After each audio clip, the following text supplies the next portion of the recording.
Mesdames et messieurs, bonsoir et merci de votre fidélité. Nous recevons dans ce nouveau numéro de votre émission Entretien avec M. Amadou Kane Diallo, que vous connaissez bien pour avoir occupé de hautes fonctions. Notamment, il fut directeur, n'est-ce pas, du COSEC, également maire de Ndioum. M. Amadou Kane Diallo a été également ministre conseiller et aussi ancien enfant de troupe, et c'est important de le préciser. Alors, il occupe présentement, n'est-ce pas, le poste, n'est-ce pas, de médiateur financier, n'est-ce pas, en charge du secteur des assurances. Monsieur Diallo, bonsoir. Bonsoir. J'en profite, parce qu'on est au mois de Ramadan. Tout à fait. Pour demander pardon. Et pardonner aussi tout le monde. Et demander que Dieu accepte notre dévotion. D'accord, merci. Alors, je le disais tantôt dans les présentations, vous occupez présentement donc le poste, n'est-ce pas, de médiateur pour les sociétés d'assurance. Quel est l'objectif justement? Quel est votre rôle fondamental? Merci. En 2009, l'État du Sénégal a créé l'Observatoire de la qualité des services financiers pour permettre de surveiller le marché financier afin de pousser les populations à avoir confiance au système financier, c'est-à-dire les banques, les assurances et assimilés. En même temps, pour rassurer justement ces populations et les pousser à adhérer dans le système financier, l'État a institué 2 médiateurs. D'accord. Un médiateur des assurances que je suis et un médiateur des banques, occupé aujourd'hui par mon frère Banda Diop. Et le rôle de ces médiateurs, c'est justement quand il y a un différend, ou en tout cas un litige entre un utilisateur du système financier et le système financier, le médiateur peut intervenir gratuitement sur demande d'un requérant et à l'amiable résoudre le problème afin qu'il n'atterrisse pas au niveau de la justice. D'accord. Ce poste a été créé. Alors, est-ce que, de par le passé, il y avait eu, n'est-ce pas, des litiges du genre dans ce secteur? Mais bien sûr, si on fait un peu le bilan depuis 10 ans, parce que ça a démarré en 2009-2010 et on est en 2023. Donc, si on fait le bilan de 12 années, jusqu'à l'année dernière, on peut dire au niveau du secteur des assurances, il y a eu plus de 1200, 1300 dossiers qui ont été traités et qui ont trouvé une solution. Et 94%, en tout cas, de ces dossiers qui ont été soumis ont trouvé une solution. Pour un montant global de plus de 1,5 milliard, ou qui ont été résolus à l'amiable. Si je prends cette année, déjà, nous avons arbitré récemment un différend qui existait entre un requérant et un opérateur et qui faisait comme montant l'ordre de presque demi-milliard, 500 millions, et nous avons pu trouver une entente et le problème est en train d'être résolu. Ça n'a pas pu être... Ça n'a pas dépassé le cap de la médiation pour atterrir au niveau de du tribunal. Bien, merci. Si on prend maintenant le secteur bancaire, si je ne m'abuse, depuis 2010 jusqu'à présent, il y a plus de 3000 dossiers, voire 3500 dossiers qui ont pu être résolus à hauteur de 94%. D'accord. J'ignore le montant, mais c'est un montant colossal. Et comment se fait donc à votre niveau le travail? Je sais que le Sénégal, avec ses 14 régions, c'est, j'imagine, un peu la lourdeur de la tâche qui vous attend. Bien sûr. Et malheureusement, jusqu'à présent, le dispositif de médiation, qui est un dispositif indépendant, qui est un dispositif neutre, qui est un dispositif qui est efficace, qui est logé au niveau de l'observatoire, mais les médiateurs sont indépendants pendant la durée de leur mandat. Le mandat, c'est une fois renouvelable. Le travail au niveau de la médiation a montré véritablement que son utilité. Et aujourd'hui, il est question non seulement de vulgariser davantage ce dispositif pour qu'il soit mieux connu à travers le pays, pour que les gens puissent vraiment, puisque c'est l'État qui l'a institué, pour que les gens puissent l'utiliser, pour en fait que la médiation apporte son savoir-faire bon, pour que l'économie puisse marcher. Parce que s'il n'y a pas de clients, bon, les banques ne fonctionnent pas. Bon, s'il n'y a pas aussi d'assurés, les assurances ne fonctionnent pas.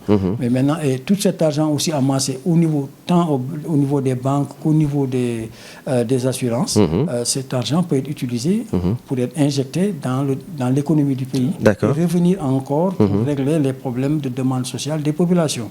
Bon, donc, nous nous sommes rendus compte que c'est méconnu. On est en train de tout faire pour vraiment que ça soit mieux connu. Mais ensuite, nous sommes en train de faire aussi des tournées dans les régions à travers ce qu'on appelle des réunions publiques d'information bon, pour sensibiliser les personnes. C'est important. Et nous sommes en train aussi de tester un dispositif de digitalisation des plaintes qu'on appelle SATIS pour que partout dans le monde, qu'on puisse en tout cas nous saisir et qu'on puisse de manière diligente régler les problèmes dans un délai maximum de 2 mois. Et si au plus on n'arrivait pas à régler ces problèmes-là dans un délai de 2 mois, nous sommes tenus de respecter en fait l'annuité. C'est-à-dire qu'il ne faut pas dépasser l'année quand même, sinon on se désisira de ce dossier. Alors, Monsieur le ministre, j'ai oublié de préciser que vous êtes également le président du mouvement Bantare, balise, donc en abrégé, donc Bantare Ligayel Sénégal. Alors, vous avez mis donc ce mouvement, ça fait maintenant plusieurs années, c'est bien ça, et les objectifs, c'est quoi? 2014. 2014, oui. Oui, on a compris qu'il y avait un divorce entre les gouvernants et les gouvernés. On a senti qu'il y avait un divorce entre les politiciens et les populations. Et nous nous sommes interrogés pourquoi cela. Et nous nous sommes rendus compte, c'est parce qu'on ne prend pas suffisamment en compte l'inclusion. Qu'est-ce qu'on entend par l'inclusion au sens politique? C'est le fait qu'il faut partir de ce qui intéresse les gens. Ce qui intéresse les gens, c'est leur vécu. C'est comment les gens ont été éduqués. Tout à fait. Et ce à quoi les gens croient. Donc, culte et culture sont au cœur de l'humain. Et nous nous sommes dit que les politiques publiques n'ont pas assez pris en compte les valeurs culturelles et culturelles des populations pour lesquelles ces politiques sont faites. C'est à partir de ce moment qu'on a créé ce mouvement Bantare Ligayel Sénégal pour baliser la voie et pousser les personnes à vraiment ne pas se désintéresser de la politique, mais plutôt à avoir une influence positive sur la politique pour que la politique soit au service des populations. Et rien qu'au service des populations. C'est en ce moment donc qu'on a monté ce mouvement qui repose sur un triptyque, sur les 3 pieds. Le premier pied, c'est le respect de nos valeurs culturelles. Le deuxième pied, c'est le respect de nos valeurs culturelles, donc religieuses. Et c'est heureux qu'aujourd'hui, le gouvernement fait un grand pas vers la modernisation et la prise en compte, en tout cas, des aspects religieux dans notre société. Et le troisième pied, c'est le développement de l'entrepreneuriat. C'est-à-dire croire en soi et se dire que tout ne doit pas venir de l'État. Mais il faut que nous puissions entreprendre. Pour entreprendre, il faut se connaître, il faut connaître son passé, il faut connaître ses capacités, ce qui l'environne et vers où on peut aller. C'est pourquoi Bantare développe ces 3 aspects-là, l'entrepreneuriat, gëm sa bopp, andu de xoori moom, xalaatal sa bopp, se développer et respect de nos valeurs culturelles et de nos valeurs culturelles. Alors, c'est important, c'est un mot alpulaar, Bantare. Alors, vous allez m'apprendre, monsieur le ministre, à parler de c'est le développement. Absolument. Et c'est important, puisque en ce moment, les populations ont commencé à rejeter ou à décrédibiliser l'homme politique. Et c'est important qu'aujourd'hui, des mouvements du genre Bantare donc, soient ici aussi présents. Alors, vous êtes de la mouvance présidentielle. C'est un mouvement qui est donc de la mouvance présidentielle. Pourquoi avez-vous choisi, n'est-ce pas, donc d'aller vers la mouvance présidentielle en soutenant le président Macky Sall? C'est très simple. Qui connaît Kane Diallo, c'est qu'il a quand même un parcours politique. Et en 2014, nous avons créé ce mouvement et nous sommes allés aux législatives. Parce que quand on crée un mouvement ou un parti, l'objectif c'est d'aller au pouvoir. C'est parce qu'on a des idées qu'on veut faire valoir. Et lorsqu'on a été aux législatives de 2017, bon, malheureusement ou heureusement, c'est la volonté divine, nous n'avons pas eu de députés. Mais nous nous sommes classés quand même 26e sur 47 listes. Et nous étions allés seuls, sans coalition. Donc ce qui était une grande performance. Mais oui, bien sûr. Avec nos propres moyens. Ensuite, ça m'a permis de visiter les 46 départements du pays 2 fois. La première fois pour implanter le mouvement, la seconde fois pour investir justement lors des législatives. Et nous nous sommes dit maintenant, il nous faut chercher un champion qui va porter nos idées, puisque nous n'avons pas pu avoir de députés. Nous ne pouvons pas prétendre aller à la présidentielle. Et nous nous sommes résolus à discuter à partir d'un programme avec le président Macky Sall en 2018. Et à travers un grand meeting qu'on avait appelé il a Ndioum le 10 décembre, nous avons porté notre choix sur sa candidature. D'accord. Et en 2019, nous avons vraiment battu la campagne qu'il fallait au niveau de tout le Sénégal, et particulièrement au niveau de la région de Dakar et surtout au niveau de la région de Saint-Louis, à travers le département Podor et autres. Et nous avons contribué à ce qu'il soit élu au premier tour à 58,%. Et nous avions prédit qu'il pouvait avoir au moins 57,2%. Oui. Et ça, on l'avait dit bien avant cela et on l'avait écrit. Bon, donc, c'est dire qu'on avait fait notre analyse qui nous avait permis de le voir juste. Bon, depuis, nous participons à l'aider à consolider ce pouvoir-là. D'accord. Aujourd'hui, la question qui va suivre, c'est... Le troisième mandat oui, c'est 2024. Oui, c'est 2024, puisque ça alimente tous les débats. On parle, n'est-ce pas, d'une éventuelle candidature du président de la République qui ne fait pas du tout l'unanimité, et vous le savez bien, puisque on demande à ce que le président, n'est-ce pas, puisse arrêter et laisser, n'est-ce pas, la place aux autres, quand même. Bon, là, c'est très simple. Moi, de mon point de vue, le président ne voulait pas avoir troisième mandat. Un autre mandat. Oui. Parce que s'il le voulait, il n'allait pas faire tout ce qu'il a fait. Il a parlé, il a écrit, donc il ne voulait pas. Ça, c'est clair dans ma tête. Ouais. Mieux, il a même cherché à ce que le Conseil constitutionnel réduise son mandat de 7 à 5 ans. Oui. Ça n'a pas marché. Mieux, il a essayé même que le Conseil constitutionnel prévoit dans la réforme de 2016 que le mandat de 7 ans fait partie des mandats à agréger pour dire que nul ne peut faire plus de 2 mandats consécutifs. Oui.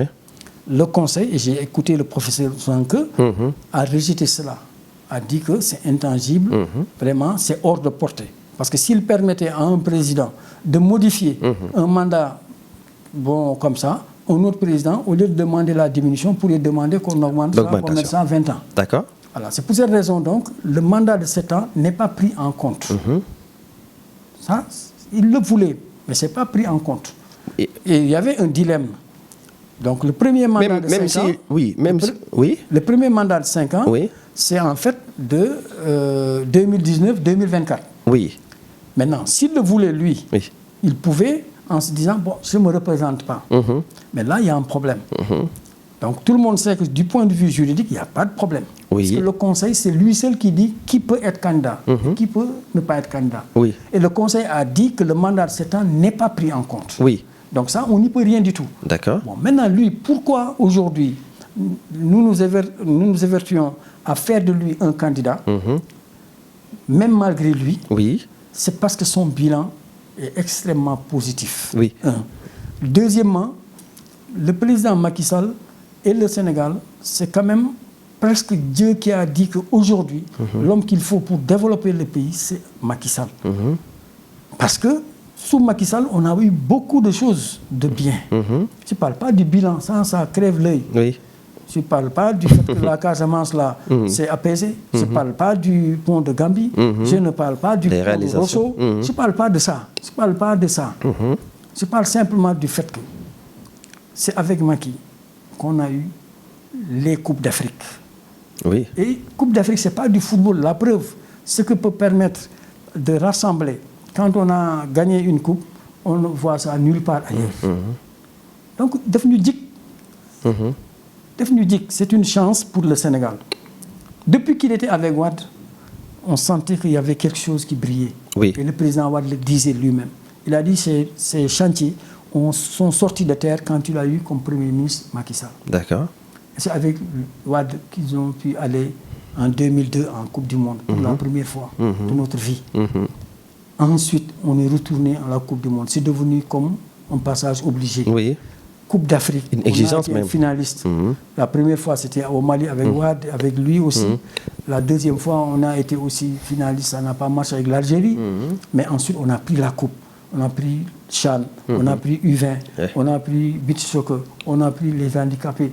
Bon, donc, beaucoup de... Oui, tout à fait. Ensuite, c'est sous Macky Sall que Dieu nous a fait sortir le pétrole et le gaz. Oui. C'est en décembre qu'on aura une qualité de gaz extraordinaire. D'accord. Qui va sortir des mers du Sénégal. D'accord. Hein, et Macky Sall, Dieu a fait que lui, son cursus scolaire l'a amené à être un spécialiste du pétrole et du gaz. Donc ça, c'est des coïncidences qu'il faut interpréter. D'accord, monsieur le maire, on va y revenir. De toute façon, nul n'ignore, comme vous venez de l'énumérer tout à l'heure, les réalisations qui ont été faites, n'est-ce pas, par le président Macky Sall et justement son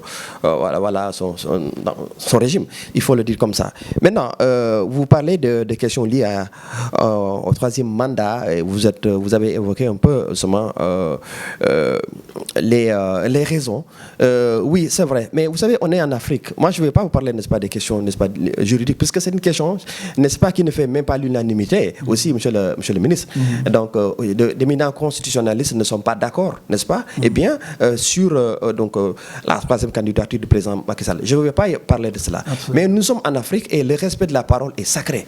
Et le président Macky Sall a lui-même dit, n'est-ce pas, qu'il ne fera plus, n'est-ce pas, un troisième mandat. Oui, mais attends. Où mettez-vous justement ce la parole? Je termine pour décrire le profil de Macky Sall, qui va justifier justement la réponse à votre question. Oui.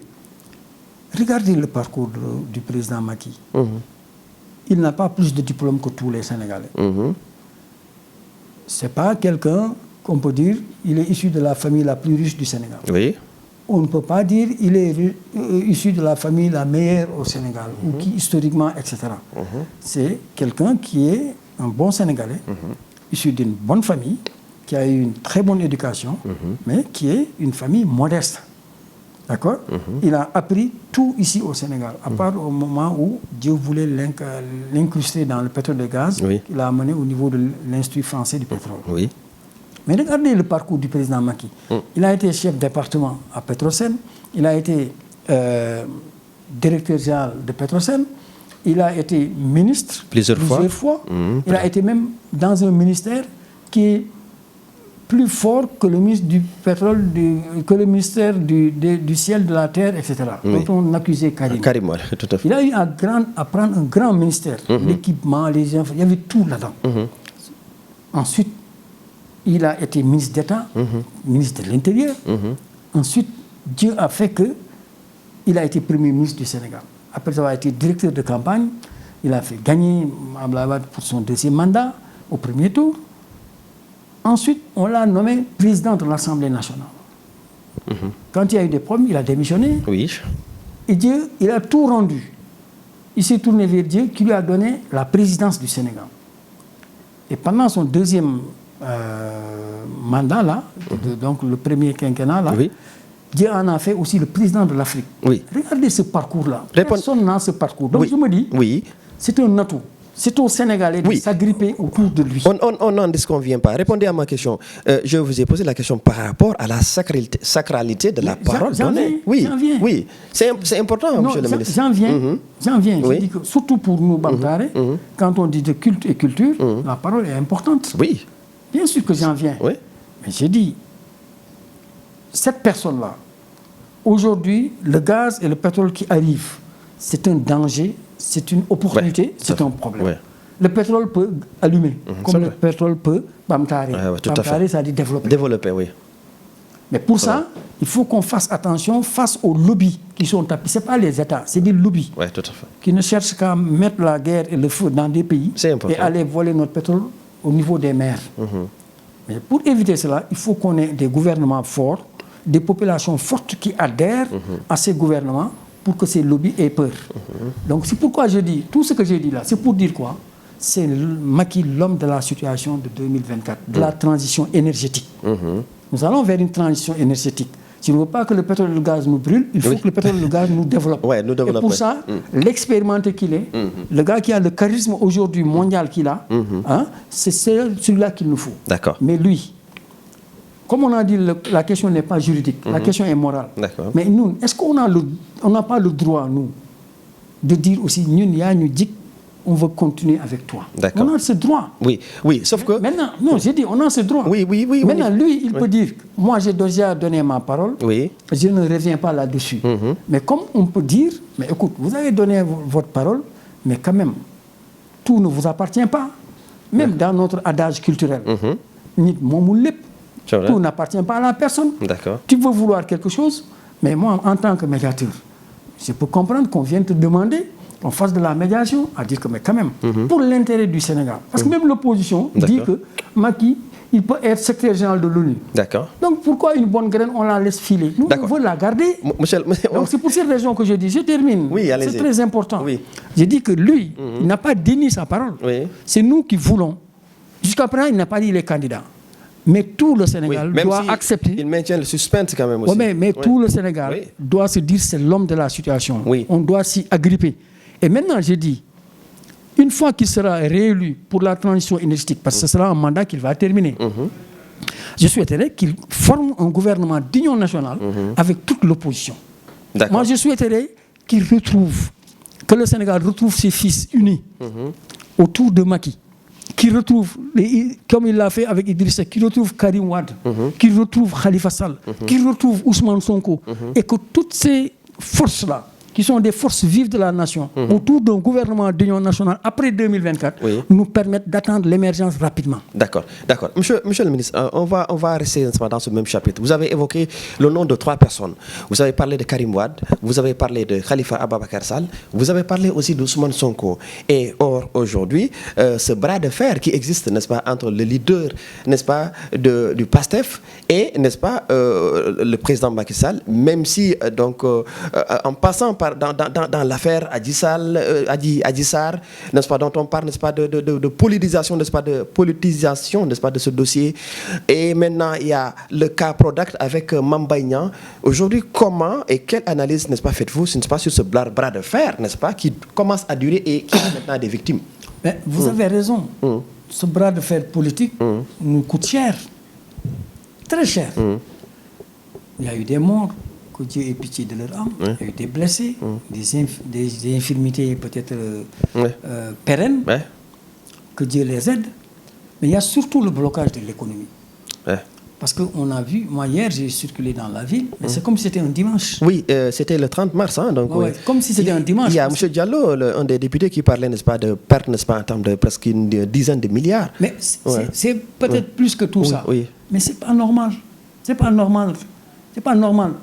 Moi, je pense que le conseil que je donnerais à M. Ousmane Sonko, quand nous, on partait ensemble en 2014 au législatif, il avait eu le plus fort reste. Aujourd'hui, il compte plus de 50 et quelques députés. Il a 54 députés, si je ne m'abuse, ou 55. Mais ça, c'est une volonté divine. Mais ça, il faut savoir gérer ça. Comment? Il faut qu'il reste calme. Il faut qu'il évite les invectives. Est-ce qu'il n'y a pas de provocation de la part du... Quelles que soient les provocations, j'en viens. Il faut qu'il évite. C'est-à-dire, quand Dieu te donne une certaine puissance, il faut savoir comment la gérer. Il faut savoir négocier les virages. C'est fondamental ce que j'ai dit. On ne peut pas brûler ce pays. Il est aujourd'hui maire de Ziguinchor. Il est aujourd'hui le chef incontesté de l'opposition. C'est factuel. La preuve, justement, quand une affaire le concerne, c'est des problèmes. L'État ne lui refuse pas ça. L'État ne l'a pas empêché d'aller aux législatives jusqu'à avoir ses députés. Même si l'État ne l'a pas empêché d'aller à la présidentielle jusqu'à être en 3e position. Mais c'est ce que les gens commencent à penser. Puisque donc je pense que... Moi, j'ai dit, c'est un conseil que je donne. C'est un citoyen et il a le droit, n'est-ce pas, de se présenter comme l'a fait le président Macky Sall. Ousmane Sonko aussi est un citoyen qui a le droit, n'est-ce pas, d'aspirer, n'est-ce pas, à diriger ce pays. Mais justement, quand le président Macky Sall a voulu diriger ce pays, il a respecté les institutions. Lorsqu'il a dit le 24 juin, moi j'étais un témoin oculaire de cette situation, lorsqu'il a voulu que le président Wade ne change pas la Constitution. Heureusement, on en est revenu à celle qui était là. Et lorsqu'ils ont dit que le président ne devait pas se présenter comme 3e candidat à sa 3e candidature, et que le Conseil a donné le verdict, à partir de ce moment, le président Macky a pris la clé des champs pour aller voir l'intérieur du pays. D'accord. Donc, il respecte les institutions. au président Ousmane Sonko, président de PASTEF, lui aussi de se dire qu'aujourd'hui, il est devenu une personnalité qui incarne l'opposition de façon générale. Oui. Il y a des choses, comme Wade disait, je ne marcherai pas sur des cadavres pour arriver au pouvoir. Donc il faut que la violence cesse dans ce pays. Parce qu'il n'y a plus de pays, il n'y a pas de pouvoir. Donc il faut que lui qu'il participe à baisser la tension. Et il faut le dire, souvent, c'est des propos du genre Mortal Kombat, c'est des propos du genre on me tue ou je tue qui amènent cette situation-là. Mais monsieur le ministre, oui. Maintenant, non, j'en viens. Vous avez évoqué ça là. Mais quel conseil aussi donnez-vous au président de la République? Puisque dans l'autre camp aussi, n'oubliez pas aussi qu'il y a des propos violents qui émanent, n'est-ce pas, du camp du pouvoir aussi. Il ne faut pas l'oublier. Oui, mais attends, vous savez, moi, je ne parle pas des propos violents qui émanent des réseaux sociaux de PASTEF. Non, pas oui, allez-y. Je viens. Oui. Je parle de ce que Sonko lui-même a dit. C'est pourquoi si j'entendais le président Macky lui-même dire ce genre de choses, je lui ferais les mêmes reproches et les mêmes conseils. Mais quand on me dit que c'est un Suzanne Camara, un truc, ça, c'est pas ceux qui portent la parole du gouvernement. S'il vous plaît, c'est pas ça. Oui. Si c'était ça, vous, aujourd'hui, vous n'allez pas parler des propos assez violents, vous, Kane Diallo, on vous connaît bien. Mais à côté, et pourtant, vous êtes de la mouvance présidentielle. Oui, d'accord, vous n'allez jamais parler, n'est-ce pas, des propos assez violents. Mais à côté aussi, autant vous parlez, n'est-ce pas, du côté de Ousmane Sonko, qu'il y a des propos assez violents, autant aussi du côté du pouvoir. Mais c'est ce que je vous dis. Ça, moi, je veux pas. Le président Macky Sall est une personnalité, n'est-ce pas, charismatique. Il ne va certainement pas dire des mots assez violents, mais à côté, il y a ces éléments. C'est ce que j'ai dit. J'ai dit, puisque le modèle au niveau de ce qui gouverne, c'est le président Macky Sall, que tout le monde prenne exemple sur lui. D'accord. On n'a pas à invectiver, on n'a pas à insulter, on n'a même pas à répondre à des insultes. On n'a même pas, j'ai dit. Donc, je pense que maintenant, les épiphénomènes qu'on voit à gauche et à droite, c'est pas ça qui fait que on dit que le pays est violent. C'est pas à cause des réseaux sociaux pastéfiens ou à cause des dires de tel ou tel de la mouvance qui rendent le pays en fait avec des troubles. C'est pas ça. Ce qui le fait, c'est quand Ousmane Sonko parle, sa parole, ça pèse. D'accord, merci. Quand c'est le président Macky qui parle, sa parole, ça pèse. Ça, c'est vrai. C'est ces deux personnalités-là, on souhaite. Quand Khalifa Sall parle, ça pèse. Quand Karim, ça pèse. C'est vrai, les leaders. Donc, c'est les leaders qui doivent donner les bons exemples. Maintenant, le discours de Ousmane Sonko est très violent. Il faut qu'il s'en départisse. C'est important. Parce que on ne gouverne pas aux extrêmes. Dans tous les pays du monde, on gouverne au centre. Est-ce que vous ne pensez pas... On gouverne au centre. Si vous ne rassurez pas, les gens ne vous donneront jamais. Est-ce qu'il n'est pas poussé à bout parfois, Ousmane Sonko, quand il s'agit, n'est-ce pas, de beaucoup de choses, n'est-ce pas, auxquelles il est mêlé à chaque fois? On a l'impression qu'il y a une sorte d'acharnement de l'État contre sa personne. Non, il ne faut pas dire ça. Ça, c'est faux. L'État ne s'acharne pas sur lui. Quand Ousmane Sonko, pendant le couvre-feu, va à Sud Beauté, ce n'est pas l'État qui lui a dit d'y aller et qu'il y a un problème. Quand c'est Adji Sarr qui porte plainte, ce n'est pas l'État. C'est une personne qui dit que voilà. Ça ne veut pas dire qu'il est condamnable ou autre chose. Bon, quand lui-même aussi fait une diffamation à l'endroit de... on peut le dire maintenant, puisque ça a été jugé, à l'endroit de Mame Mbaye Niang, en disant je détiens le rapport. Il s'est trompé en disant d'abord IGE, ensuite il a rectifié IGF. Bon, on lui dit présente ce rapport. Ça, c'est personne qui lui a dit de le dire. Quand il a dit Mortal Kombat, Macky Sall ne l'a pas traduit. On n'a pas utilisé l'article 60 là pour dire sûreté de l'État étante, etc. On ne l'a jamais incriminé. Donc l'État, au contraire, cherche à éviter ce genre de confrontation. C'est ce que je comprends. Maintenant, moi, à mon avis, je dis qu'il sache que de la même façon que Macky est un élu de Dieu, qu'il sache que Ousmane Sonko, qu'il sache que lui, il est un phénomène aussi.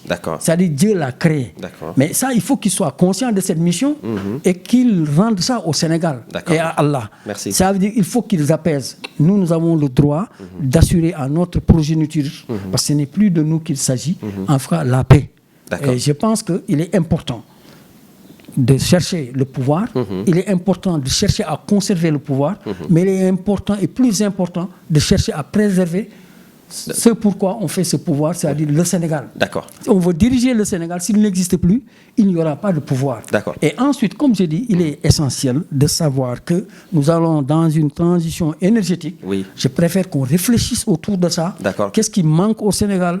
Qu'est-ce qui manque au Sénégal pour qu'on soit émergent et qu'est-ce qu'on peut faire pour que vraiment le Sénégal reste sur cette lancée-là, dans la paix et la stabilité. Et je souhaite et c'est mon candidat, le président Macky Sall, qu'il soit réélu en 2024 triomphalement, mais je souhaite que l'opposition aussi ait sa place pendant cette élection. Je souhaite que toutes les partis puissent participer. Oui, tout à fait. Karim Wade, Khalifa Salio, Ousmane Sonko et les Gakou, tout le monde. Mais je souhaite qu'on travaille pour que Macky Sall soit président. Et s'il est, je souhaite qu'il mette sur pied un gouvernement d'union nationale pour permettre en tout cas d'apaiser définitivement le pays. Merci. Le ministre, nous arrivons au terme vraiment de cet entretien.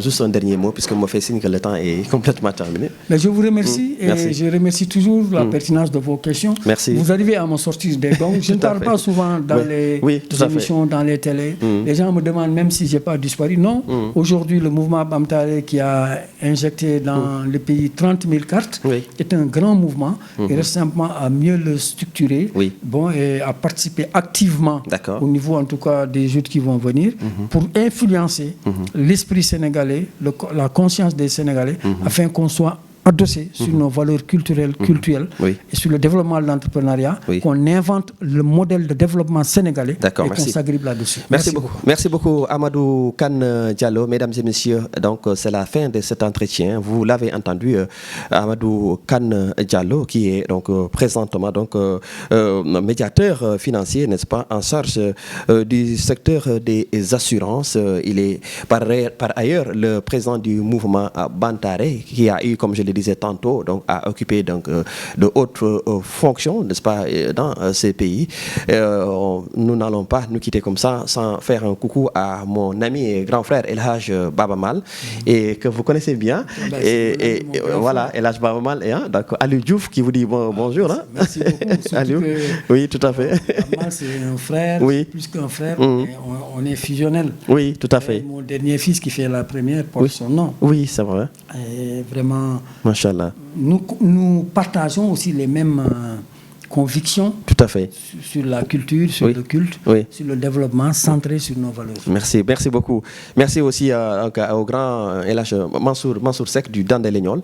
Merci beaucoup à Ibrahima Abba, justement, pour la partie technique, donc à tout votre staff qui sont présents ici. Merci beaucoup. Merci. On va se donner donc rendez-vous très prochainement dans un nouveau numéro de votre émission Entretien avec sur Silo TV.